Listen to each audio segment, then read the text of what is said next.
Leviathan at Canada's Wonderland is the first ever Giga coaster built by B&M. This is a fast and furious speed machine that's the star of the park it's in. This is the first review on the channel, so I'm going to use these 6 categories to evaluate the ride and determine its final score.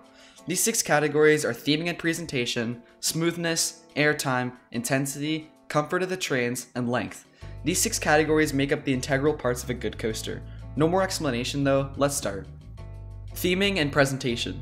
This is probably Leviathan's weakest category. To start off positively, the ride's presented very well. The ride is a grand entrance statue that's built around a fountain. It's extremely picturesque and is a great way to build up anticipation for the tallest coaster in Canada.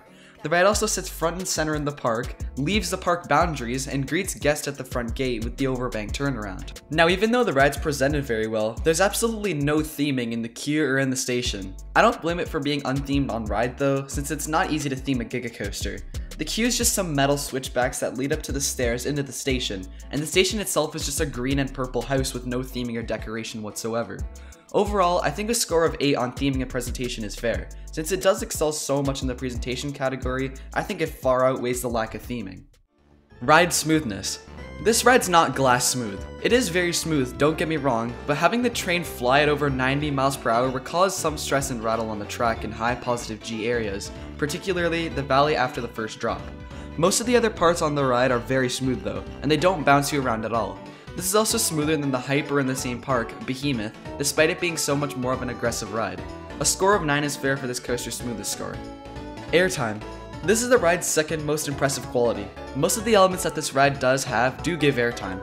Most of the airtime is not super strong, but it is very sustained. The first drop gives 4 seconds of sustained airtime, which is a very weird feeling. It begins with graceful floater, which then transitions into ejector. The ejector airtime then rapidly turns into positive forces. It's weird and unique, but I love it for that. The 2 large hills have 3 to 4 seconds of solid sustained flow ejector airtime. The first hill after the overbank gives the strongest airtime on the ride, but it's just a quick pop. Funnily enough, the final brake run actually gives a tiny pop of air as well on the back half of the train with that quick angle change during the brakes. Overall, I think a score of 9.5 for airtime is very solid. Intensity. This ride doesn't necessarily pull a ton of positive Gs during its course, but taking all those elements with such a rapid pace intensifies the forces so much. The bottom of the drop apparently pulls 5 Gs of force, which I believe. It's extremely intense.